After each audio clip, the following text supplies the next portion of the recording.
పిలిపిస్తున్నాడు అంటే ఎక్కడైనా పెండింగ్ ఉండేది ఆయన పూర్తి చేయడం తప్ప వేరే విధంగా అడగడం లేదు ఆయన.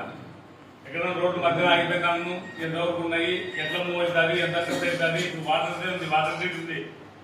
మన లోకల్ ఎర్రా రోడ్డు పోయించి దానికి పైప్ నెంబర్ కంప్లీట్ గా చెక్ చేసుకుని వచ్చి ఎందులో ఎంత అమౌంట్ అయితే ఇది పూర్తి అవుతుందని అడగడం జరిగింది. కానీ దాన్ని ఏదో ఆయన ఏదో కమిషన్ ఇంకోటి పిలిపించడం సమంజసం కాదు. కోట్ల కుటుంబాన్ని విమర్శించే ముందు ఈ స్థాయి ఖచ్చితంగా తెలుసుకోవాలని కోరుకుంటున్నాం. ఇప్పుడు మేము రోడ్లు వేసాం 2014-19 మధ్యన 17-18లో ప్రతి గ్రామంలో రోడ్లు వేసినారు. రోడ్లు వేసిన బిల్లు రాకుండా నిన్నటి వరకు రాకుండా నువ్వు అడగించుకోవడం జరిగింది. మాతోటి చేసిన వాళ్ళు నీ కండువ కప్పుకుంటే వాళ్ళకి ఎమ్మడే అన్ని బిల్లులు చెల్లించడం జరిగింది. గ్రామాల్లో సర్పంచ్ ఎలక్షన్ జరిగితే నువ్వు సర్పంచ్గా ఎవరిని నిలబెట్టకూడదు అని డిపార్ట్మెంట్తో బెదిరేయడం జరిగింది. మేము తెలుగుదేశంలో ఉన్నామని చెప్పి 18 కోట్ల పెనాల్టీ మా మైనింగ్ మా ప్రాపర్టీల మీద 8 కోట్లు 4 కోట్లు 3 కోట్లు కూడా కదా అన్నది 18 కోట్లు అయిపోయడం జరిగింది.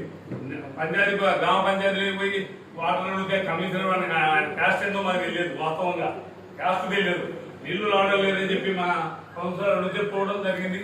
మేము కమిషనర్ క్యాస్ట్ ఆ రోజు వరకు ఎవరికి తెలియదు. మేము 10 మందికి ఈ రోజు కూడా క్యాస్ట్ తెలియదు. ఎస్సీ ఎస్టీ కేసు పెట్టడం జరిగింది.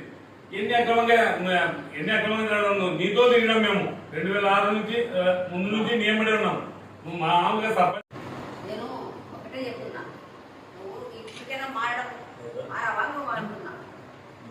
ఇప్పుడు ఒక వైపు ఒకటి వేరే చూపిస్తే 3 ఏళ్ళు నీ వైపు చూస్తుంటాయి.